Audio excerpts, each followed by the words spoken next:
Hey, welcome back to the channel, guys. I know you guys enjoyed the video of Tim's Impala, so it's back. In the process of shooting that video, Tim noticed that his oil cooler lines were leaking, so here we are. We're going to be doing an oil cooler delete today. There's a couple different ways you can do it. We're going to do it the easiest way to do it where the parts are readily available. You can order, there's a separate Melling adapter, which I'll show you guys, but you can also use the oil filter adapter off of a 4.3 LT1. But those are kind of hard to come by sometimes. So there's some parts that are readily available. You can get them on Amazon or wherever you get your parts from. So we're going to walk you through how to do that. And you guys get to see Tim's car again. All right, so Tim's got the oil filter pulled. Just investigating now what's going to need to be done and taken off. So this is how it should look.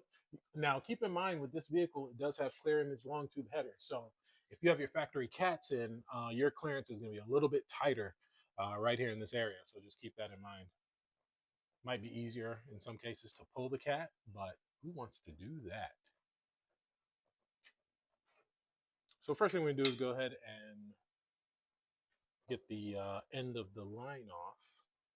That's going to be a 15 millimeter up in there. All right, so once you get your oil level out, you get the nut off.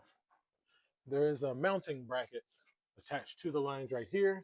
It's going to be on one of the oil pan studs. It's going to be a 13 millimeter, so we'll get that off.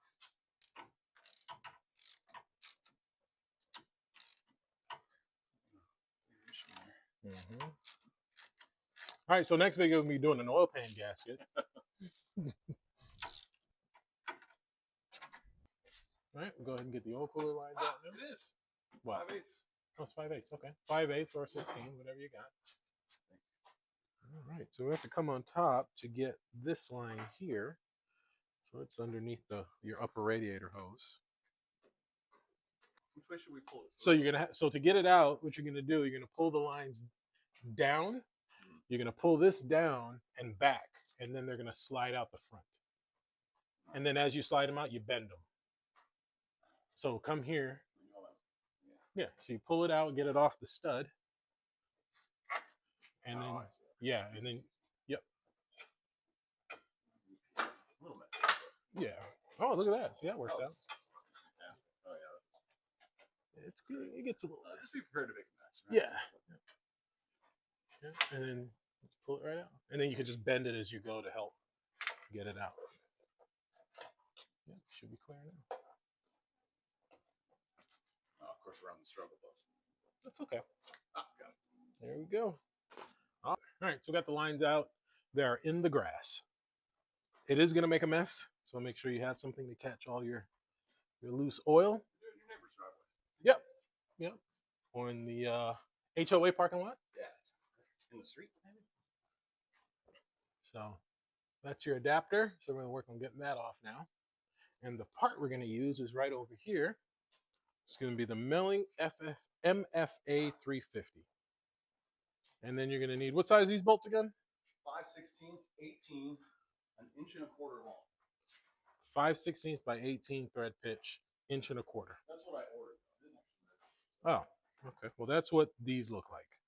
And then the oil filter is going to be a PF454, big block style. Yeah, so you got a 1/4 inch Allen with the two bolts holding the adapter to the block. I mean, this is just regular small block Chevy. One bolt. There. Well, you can't reuse them. Ah. The other one out. On the other side, yep. Oh, shoot, I forgot to give you a mic.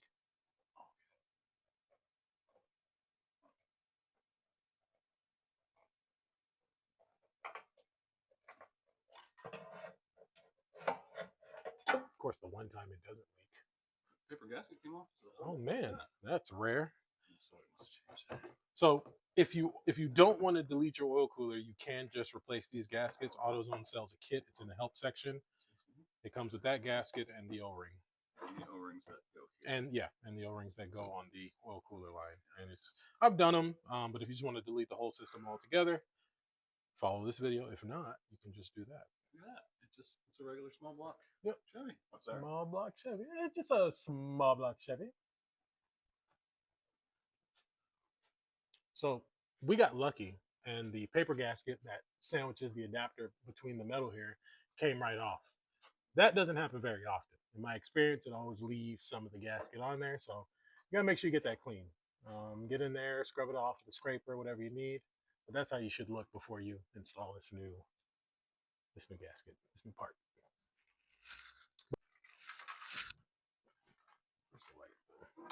It's just on this whole time.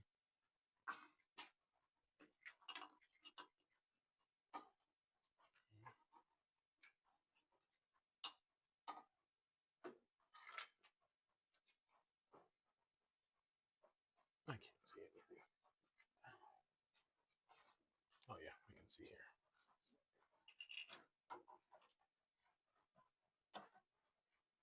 Yep.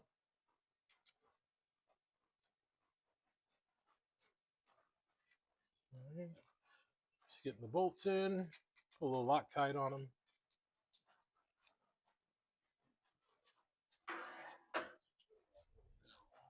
You are going to need maybe a 1/4 inch 13 to kind of cinch them down because the clearance between the. Depending on what kind of bolt you use, right? Yeah, this is true. He's got a flange head bolt on it, and it's a little close to the side of the housing, but should be fine. So I'd say that's about 1.5 inches of a duggy. Yeah. Wasn't enough to strip the ratchet. So there we go. So that's it in there now. And so now just put the filter on and go do burnouts. Probably not something Ray does. At all? Ever? Nope. But you guys should definitely do it. See, because if I blow my engine, I can build it. So I can do dumb stuff confidently. Yeah, we'll build it. We'll pull it out, put an LS350 connect and cruise package from GM. Look at that.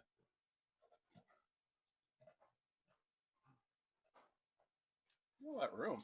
Yeah, plenty of room.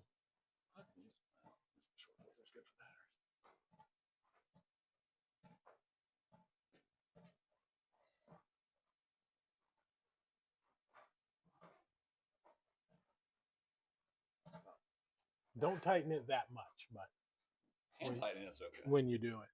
I think hand tighten. Yeah. And so kind of hard to see if you have the cats. I think you should be fine because on this side the cat starts around here. So should be fine as far as clearance. But a lot cleaner design. Keep in mind the first couple of times you drive it, you may have some oil leaking out of here just from all the G's. But that's it. Oh yeah, so we got to plug the oil level sensor. Hey. Oh, you unplugged all that? Oh, I didn't know. Oh, okay. Well, yeah, plug your wires back in, zip time out the way. And I mean, that's pretty simple. This video should be like 4 minutes long, honestly. We'll see. I don't know. So pretty simple install. The parts are available. Amazon. You can probably go to your local parts dealer and get that Melling oil filter adapter. Part numbers, links to the Amazon and everything's in the description. Something you can do at home. Pretty simple. Eliminates the oil filter lines. I never really had an issue finding replacement lines when I was in Atlanta. Tim said they're kind of hard to find down here where we are. So if you're somewhere where you aren't able to get those lines easily, you got a constant drip, this would be a really cool way to eliminate that. And like I said, I've deleted several doing LS swaps, and I've never had an issue with oil temps or anything like that. So shout out to Tim for letting me film this and bringing it out to you guys. Happy you guys enjoyed the content on Tim's Impala, and I'm pretty sure we'll see it again in another video because I did mention to him that his rear diff color is dented. So maybe we'll do a video on how to replace your rear diff color. See you guys in the next one.